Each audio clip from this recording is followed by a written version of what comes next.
Good morning students. कल हमने integration के कुछ फॉर्मूले देखे थे और उन फॉर्मूलाज को यूज करके हम आज इंटीग्रेशन के कुछ प्रॉब्लम्स को, कुछ क्वेश्चंस को सॉल्व करते हैं। मैं लेता हूं क्वेश्चन नंबर फर्स्ट। आपका एक्सरसाइज ले लेते हैं।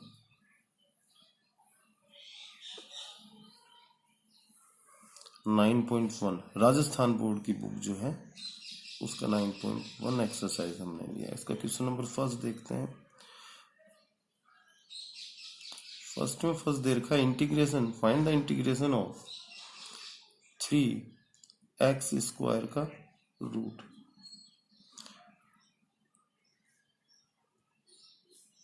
ये 3 कैप में और dx। आगे में देखेंगे तो ये हो जाएगा x⁻² 2/3, इसको लिखा जा सकता है, और dx।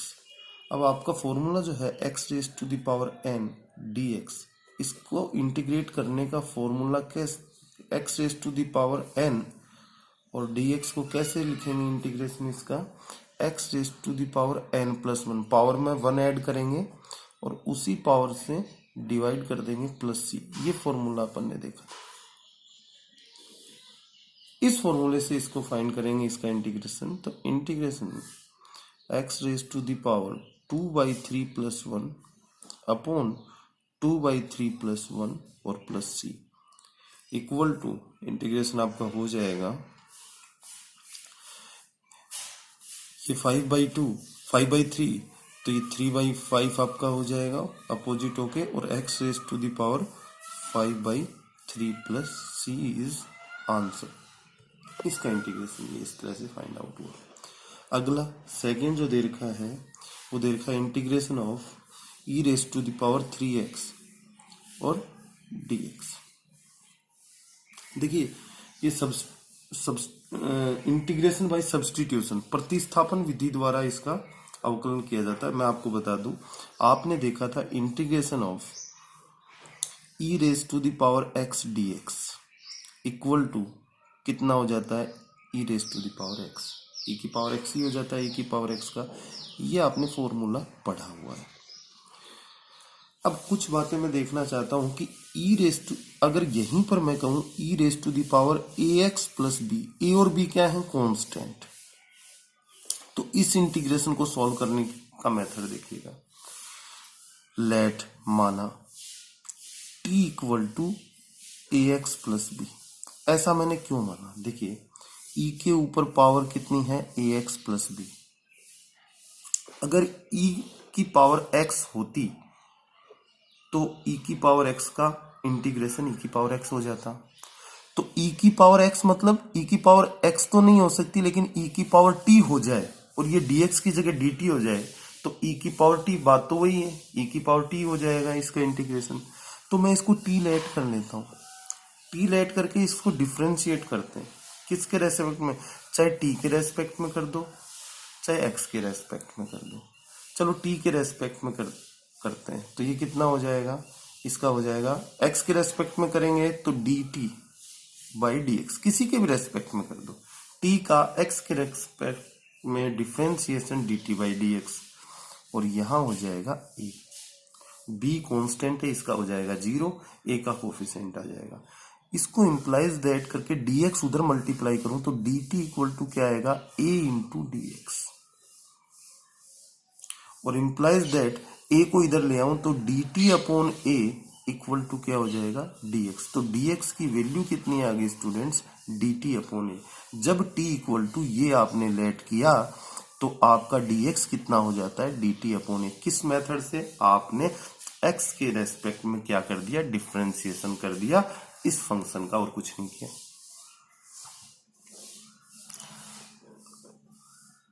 अब आगे चलते हैं अपन।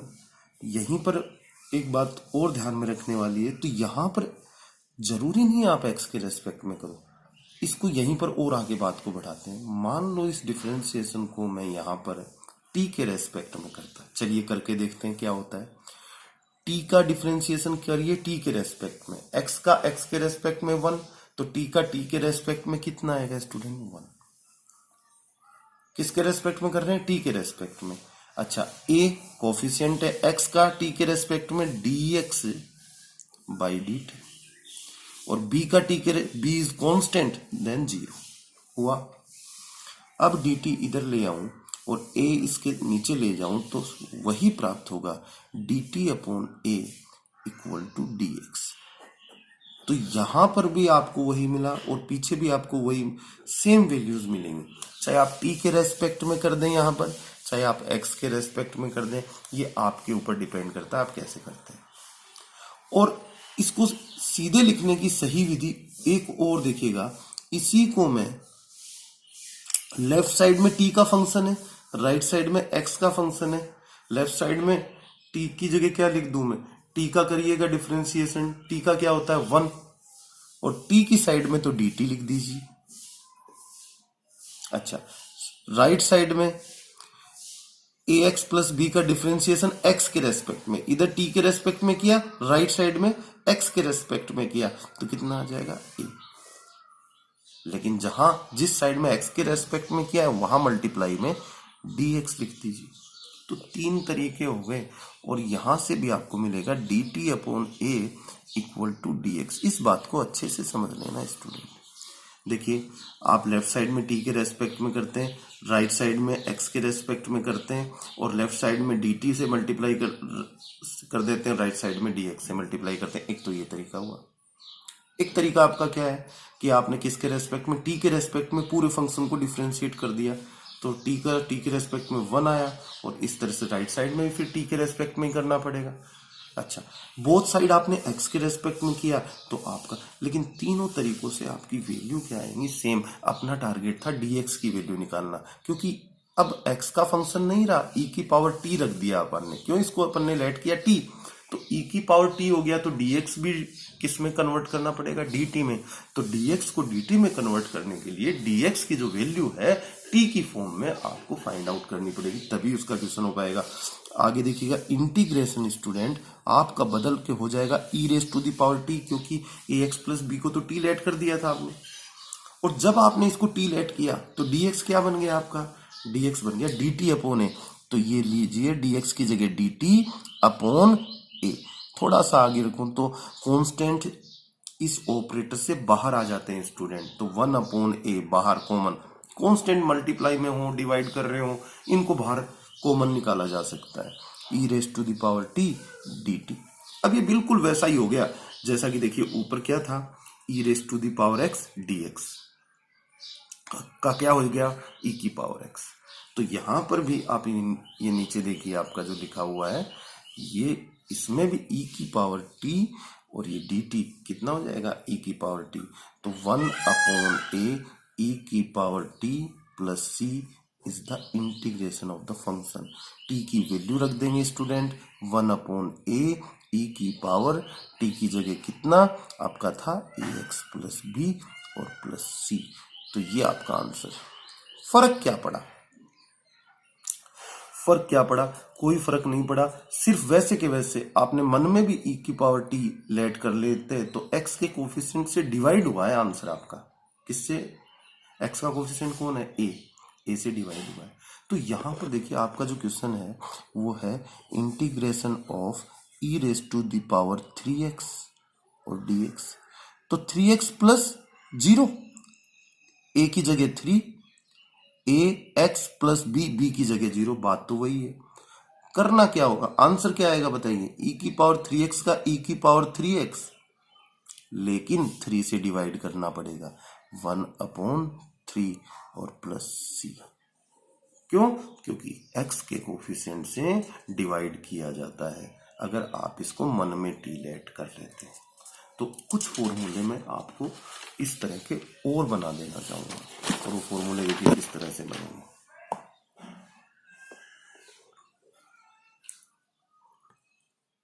देखिए कुछ फॉर्मूले देखते हैं स्टूडेंट्स। आपने इंटीग्रेशन देखा x की पावर n का,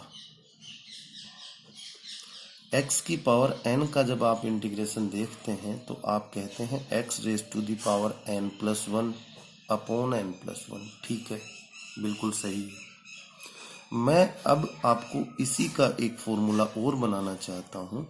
अगर x की जगह 1 डिग्री का कोई और पॉलिनोमियल हो, यानी कि मैंने कहा यहां पर ax प्लस बी हो और होल पावर n हो और dx, इसकी वैल्यू कितनी आएगी? देखिए वही तरीका है student, let t equal to ax plus b. तो t की पावर n, जैसे x की पावर n का कर सकते हो आप, तो t की पावर n का भी कर सकते हो, लेकिन यहां पर dx नहीं होना चाहिए, फिर क्या होना चाहिए? dt। अब इस dx को dt में कन्वर्ट करना है तो इसको डिफरेंशिएशन करेंगे।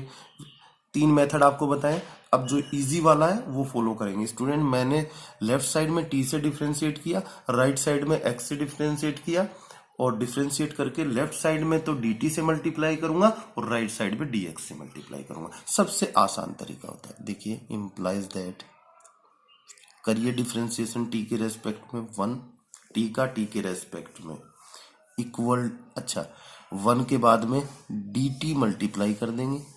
डिफरेंशिएशन करने के बाद में लेफ्ट साइड में dt से मल्टीप्लाई, तो 1 dt इक्वल टू, तो 1 dt की जगह dt ही लिखा जाए डायरेक्ट तो भी चलेगा। अच्छा ax प्लस बी, ax का a और b का 0, और मल्टीप्लाई किससे करना है? dx से।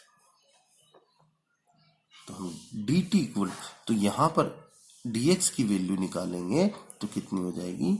dt अपॉन a, जैसा कि पीछे अभी एक क्वेश्चन में अपन ने किया था। तो इंटीग्रेशन आपका बदल के क्या हो जाएगा? देखिएगा t raise to the power n और dt अपॉन a बाहर लिख दिया ऊपर से, तो आपका क्या हो जाएगा? 1 upon a t raise to the power n plus 1 upon n plus 1 plus c constant. आपका क्या हो जाएगा? 1 अपॉन a, t का मतलब क्या है? t का मतलब है ax plus b whole power n plus 1 upon n plus 1 plus c is the answer. अब ये जो प्रक्रिया है इतनी बड़ी की, ये जो प्रक्रिया है इसकी इतनी लेंदी हुई, इतना बड़ा किया, अपन डायरेक्ट कर सकते हैं। अपने पास फॉर्मूला बन गया, कैसे किया ये पता चला। अभी डायरेक्ट देखिएगा, अपन ने मन में इसको टी लेट कर लिया, और जिसको टी लेट कर रहे हैं वो क्या है? वो 1 डिग्री का पॉलिनोमियल है। कितना? x की पावर कितनी है? 1 डिग्री का अगर पॉलिनोमियल हो तो मन में ही अपन इसको टी का विचार करते हुए टी की पावर n का, जैसे करते हैं वैसे ही इसी कर देते हैं। तो टी की पावर n, टी की जगह कौन? ax plus b whole power n plus 1 upon n plus 1, लेकिन डिवाइड करना होगा किससे? x के कोफिशिएंट से, a से, प्लस सी। डायरेक्ट आंसर इस तरह से ये एक फॉर्मूला बन जाता है स्टूडेंट। अब बाकी के क्वेश्चंस को भी अपन इसी तरह कर सकते हैं। देखिएगा आपको इंटीग्रेट करना है किसको? देखिए integration of sine ax plus b dx, इसको करना। तो देखिए डायरेक्ट साइन x होता तो आप क्या कह देते? Minus cos x। तो देखिए माइनस कॉस साइन का, साइन x का माइनस कॉस x। तो देखिए साइन x की जगह ये t, तो माइनस कॉस t, t की जगह ax प्लस बी। मन में ही t लेट कर लिया इसको सब्स्टिट्यूशन से, बट किसके कोफिशिएंट से डिवाइड करना होगा? x के कोफिशिएंट से 1, बस इतना ही फर्क आता है। Plus c is the answer. एक लाइन में आंसर है, फॉर्मूला बन गया है। इसी तरह इंटीग्रेशन करना होता cos of ax plus b dx, तो क्या करते? कोस एक्स का क्या होता है? Sine x. तो कोस टी का क्या होगा? Sine t. तो ये साइन टी, टी की जगह ax प्लस बी और 1 upon a plus c, x के कोफिशिएंट से डिवाइड करना नहीं भूले। इसी तरह और इंटीग्रेशन देखिए, साइन 3x ये आ जाए तो इसको इंटीग्रेट करेंगे तो कितना हो जाएगा? माइनस कॉस ऑफ 3x, लेकिन x का कोफिशिएंट कौन है? 3। ये 1 डिग्री का पॉलिनोमियल ये, तो 3, तो 1 अपॉन 3 प्लस सी। हर जगह ये एप्लीकेशन इसी तरह, जब भी 1 डिग्री का पोलिनोमियल हो x की जगह, यहां पर x की जगह क्या हो 1 डिग्री का पोलिनोमियल, यहां पर देखो x की जगह क्या है 1 डिग्री पोलिनोमियल, तो x के कोफिशिएंट से डिवाइड करना न भूलें। तो ये अपने एक फॉर्मूले की तरह ये बन जाते हैं। आगे देखिएगा,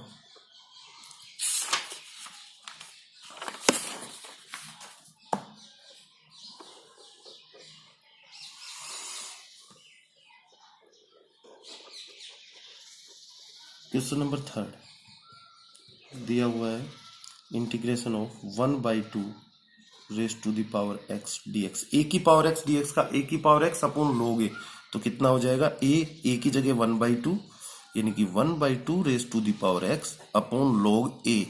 log a का मतलब log ऑफ 1/2 और प्लस c। ये आपका इंटीग्रेशन देखिएगा, आगे दे रहा है a raise to the power 2 base a x dx। देखिए इंटीग्रेशन 2 पर पावर में गया तो log की प्रॉपर्टीज आप जानते हैं, प्रॉपर्टी लगाई तो a raise to the power log x square base a और dx। ये बेस और ये वाला बेस सेम हो, log का बेस और ये वाला बेस सेम हो तो ये हट जाते हैं एक दूसरे से और आपका प्रॉपर्टी से क्या हो जाता है एक्स स्क्वायर dx हो जाता है और इसका हो जाएगा x cube upon 3 plus c answer. आगे क्वेश्चन नंबर 2 देखिए, कह रहा है integration 5 cos x minus 3 sin x plus 2 upon cos square x और dx। तो 5 अलग अलग करें इसको पार्ट को, तो 5 कांस्टेंट है, cos x dx minus 3 sin x dx plus 2 भी बाहर आ जाएगा ऑपरेटर से और cos स्क्वायर ऊपर जाके बन जाएगा sec स्क्वायर x dx। अलग अलग कर दिया।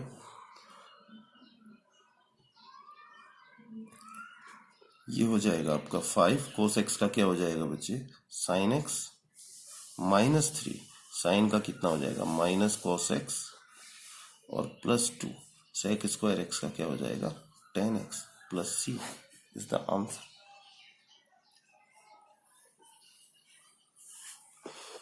क्वेश्चन नंबर 3 कहता है integration of x cube minus 1 upon x square. तो आप अलग अलग करेंगे तो डिवाइड करेंगे तो x dx और इसको 1 में डिवाइड किया minus 1 upon x square dx। तो x का कितना हो जाएगा x स्क्वायर अपॉन 2 और माइनस एक्स स्क्वायर का होता है माइनस 1 अपॉन एक्स। कैसे पावर ऊपर गई माइनस टू में 1 ऐड किया तो -2 प्लस 1, तो ऊपर पावर कितनी आई -1 और माइनस माइनस नीचे वाला plus c answer. Question number 4 जब आप करेंगे ये देखिए दिया हुआ है integration of sec square x cosec square x dx। Integration sine cos में चेंज करें इसको तो 1 अपॉन ये तो कोस स्क्वायर x और ये साइन स्क्वायर x और ये dx। ऊपर वाले 1 को लिख दो sine square x plus cos square x तो चलेगा, नीचे हो जाएगा sine square x cos square x dx। Integration आगे बदल जाएगा दो भागों में, इसको फर्स्ट वाले में डिवाइड करेंगे फिर सेकंड वाले में, तो यहाँ से साइन स्क्वायर कट के कोस स्क्वायर हो जाएगा और ऊपर जाके कोस स्क्वायर हो जाएगा सेक स्क्वायर x dx। और यहाँ से डिवाइड करेंगे कोस स्क्वायर कटेगा और plus cosec square x dx। ये लीजिए दो इंटीग्रेशन हो गए, इसका हो जाएगा आपका tan x dx फॉर्मूले से और इसका हो जाएगा minus cot x plus c। tan x minus cot x plus c is the answer student. Question number 5 कहता है integration of 1 plus x into root x dx। Root x को अंदर मल्टीप्लाई करेंगे तो ये हो जाएगा रूट एक्स और dx प्लस इसको अलग कर लेंगे x into root x is x raise to the power 3/2 dx। X raise to the power root x का मतलब x raise to the power 1/2, तो x power 1/2 plus 1 upon 1/2 plus 1, कौन सा फॉर्मूला लगाया, x raise to the power n का differentiation x raise to the power n plus 1 upon n plus 1, और यहां पे भी सेम लगा देंगे x raise to the power 3/2 plus 1 upon 3/2 plus 1 और प्लस c, ये हो जाएगा आपका 2/3, और x raise to the power 3/2 plus ये हो जाएगा आपका 2/5, x raise to the power 5/2 plus c is the answer. Question number 6 क्या कहता है देखिएगा, integration a raise to the power x और dA किसके रेस्पेक्ट में, एक, देखिए यहां पर एक बात ध्यान में रखिएगा स्टूडेंट्स, जिस dx हो तो x के रेस्पेक्ट में, dA हो तो a के रेस्पेक्ट में, dt हो तो t के रेस्पेक्ट में इंटीग्रेशन होगा। इसका मतलब हमारा जो वेरिएबल होगा वो ये बताता है कौन है, तो हमारा वेरिएबल है x नहीं है यहाँ पे, तो इसके अलावा dA है तो a के अलावा कोई सब कांस्टेंट है, dt हो तो t के अलावा उस टाइम सब कांस्टेंट है, और dx है तो x के अलावा सब कांस्टेंट, तो a के रेस्पेक्ट में तो a जो ये जो a की पावर x है तो a इज द वेरिएबल, तो variable power constant x power n और dx लिखा हुआ हो तो x तो वेरिएबल है क्योंकि dx लिखा हुआ है, और पावर कांस्टेंट कैसे करते हो, जब वेरिएबल की पावर कांस्टेंट हो तो वेरिएबल की पावर जो पावर है उसमें 1 ऐड होता है और उसी से डिवाइड होता है, दैट इज इंटीग्रेशन, यही नियम है। तो यहां पर देखिए a इज द वेरिएबल, तो a का पावर जो है x उसमें 1 ऐड होगा और उसी से डिवाइड होगा और प्लस c, बिल्कुल सेम इसी तरह से, ये आपका आंसर हो जाएगा। Question number 7, integration x square upon 1 plus x square dx। Simple सी बात है, या तो एक्स स्क्वायर में 1 प्लस एक्स स्क्वायर का डिवाइड करो, देखो ऊपर 2 डिग्री का पॉलिनोमियल है, नीचे 2 डिग्री का पॉलिनोमियल है, तो बच्चे जब ऊपर भी रेशनल फंक्शन हो और नीचे भी हो तो प्रॉपर रेशनल फंक्शन, प्रॉपर और इम्प्रॉपर रेशनल फंक्शन आपको बताए थे जब आपको फंक्शन पढ़ाया था क्लास के अंदर 11th क्लास में, तब आपको बताया था अगर पावर सेम हो या नीचे वाले की पावर कम हो बजाय ऊपर वाले की, तो हम क्या कहते हैं, वो प्रॉपर नहीं होता, वो इम्प्रॉपर होता है। और प्रॉपर में क्या होता है, प्रॉपर रेशनल फंक्शन में नीचे वाला जो पॉलिनोमियल है उसकी पावर ज्यादा होनी चाहिए, उसका डिग्री ज्यादा होना चाहिए, मतलब तो डिग्री इसकी कितनी 2 और इसकी कितनी 2, तो इक्वल है, तो प्रॉपर रेशनल फंक्शन नहीं है ये, प्रॉपर में बदल के ही इंटीग्रेशन किया जा सकता है। तो सबसे पहले तो बच्चों को ये पता होना चाहिए प्रॉपर कौन सा होता है, इम्प्रॉपर कौन सा होता है। आपका है x प्लस 1 ऊपर और नीचे है x cube plus 3, that is proper rational function, because नीचे वाला जो पॉलिनोमियल फंक्शन है इसका जो डिग्री है वो ऊपर वाले से ज्यादा है, इक्वल होगा तो भी प्रॉपर नहीं होगा। जब तक प्रॉपर रेशनल फंक्शन आप नहीं पाएंगे तब तक इंटीग्रेट नहीं कर पाएंगे। तो सबसे पहले अपना काम क्या होता है, किसी भी तरीके से प्रॉपर रेशनल फंक्शन में उसको बदल देना। तो प्रॉपर में बदलने के लिए सीधे सा या तो डिवाइड कर दो, जैसे कि एक्स स्क्वायर को डिवाइड करें एक्स स्क्वायर प्लस 1 से, तो 1 टाइम और x square plus 1, sine change किए कट गया, कितना आया -1, तो क्या हो गया 1 minus 1 upon x square plus 1। इसकी जगह आप ये लिख सकते हैं, ये डिवाइड कर दिया, डिवाइड करके अलग अलग कर लो फिर कर दो, या फिर देखिए कैसे सिंपल सा तरीका दिखाई दे रहा है, ये चीज डिवाइड करने की बजाय डायरेक्ट भी हो जाती है। और डायरेक्ट कैसे होगी, एक्स स्क्वायर में 1 को ऐड किया और 1 को सब्सट्रैक्ट किया ऊपर, और नीचे एक्स स्क्वायर प्लस 1 आपके पास रखा हुआ है, दोनों को अलग अलग किया, इसमें डिवाइड किया इसको तो 1 हो गया, और -1 अपॉन एक्स स्क्वायर प्लस 1 हो गया। ये लीजिए, ये dx इंटीग्रेशन, ये dx अंदर जाके 1 से मल्टीप्लाई होके और माइनस अलग अलग कर लिया, 1 upon 1 plus x square dx। अब dx का क्या हो जाएगा, x हो जाएगा। कैसे, dx का x क्यों हो जाएगा, dx का मतलब 1 इंटू dx, इसका मतलब x raise to the power 0 dx, इसका मतलब x raise to the power n का 0 plus 1 upon 0 plus 1 dx, sorry plus c, तो कितना हो गया x प्लस c। तो dx का कितना हो जाता है, x हो जाता है। कौन सी थ्योरी से, x raise to the power n के फॉर्मूले से। तो यहाँ dx का x हो गया, ये माइनस, आपको बताया था इंटीग्रेशन, देखिए फॉर्मूले याद कर दिलाता हूं आपको। 1 upon a square plus x square d x, क्या बताया था, 1 upon a tan inverse x upon a plus c. तो फिर इंटीग्रेशन यहां पे करूं मैं, ए की जगह 1 हो जाए तो 1 upon 1 plus x square d x कितना हो जाता है आपका, tan inverse x plus c. तो इसका हो जाएगा tan inverse x plus c answer.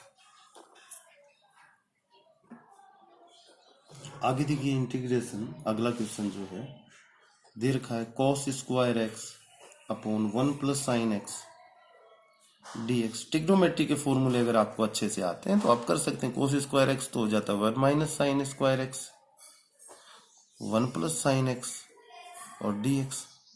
तो 1 माइनस साइन स्क्वायर यानी कि ए स्क्वायर माइनस बी स्क्वायर का फॉर्मूला, ए प्लस बी ए माइनस बी। तो यहाँ पे आपका इंटीग्रेशन कितना हो जाएगा, देखिए 1 माइनस साइन स्क्वायर को लिख सकता हूँ 1 प्लस साइन एक्स और 1 माइनस साइन एक्स, और नीचे में क्या लिख सकता हूँ, नीचे में 1 प्लस साइन एक्स लिखा हुआ है ऑलरेडी, जो कि कट जाएगा आपका डी एक्स, ये इससे कट गया। तो आपका बना 1 माइनस साइन एक्स, तो 1 का क्या हो जाएगा x, 1 इंटू डी एक्स, जो दो जगह करेंगे तो क्या बनेगा, देखिए dx अंदर मल्टीप्लाई किया, dx minus sine dx sine x dx, dx का भी अभी बताया था x, साइन x का कितना हो जाता है माइनस कोस x, माइनस बाहर है तो plus cos x plus c is the answer students. इसी तरह आगे के क्वेश्चन करिएगा और फिर कल की क्लास लेते हैं।